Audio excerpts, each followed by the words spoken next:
Today we're gonna do a drum lesson in the forest.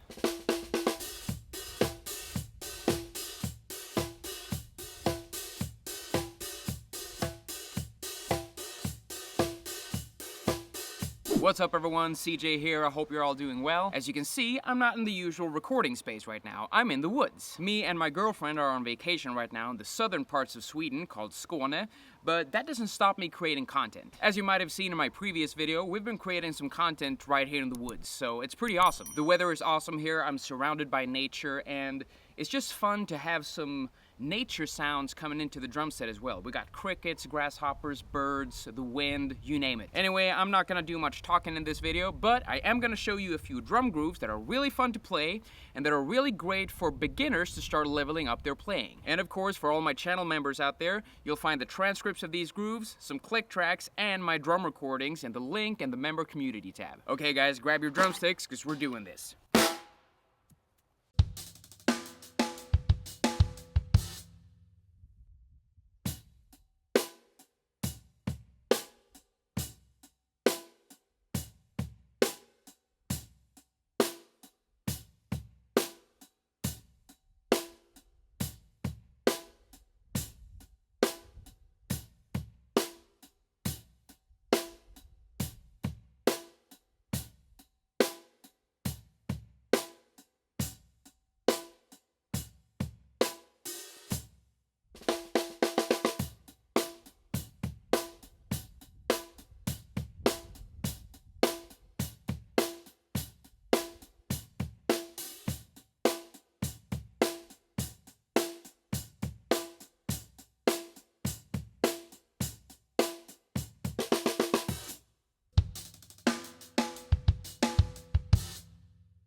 Alright you guys, that's it for this video. I hope you enjoyed these drum grooves. For all my channel members out there, you'll find the click tracks, the transcripts, and the drum tracks in the link in the member community tab. So if you're not a channel member yet, consider joining to get some extra bonus content. If you like this video, give it a thumbs up, and if you're not a subscriber yet, hit that subscribe button and the notification bell to stay updated whenever I release a new video. Thank you so much for watching everyone, and good luck with your drumming. Have an awesome summer. I'll see you soon.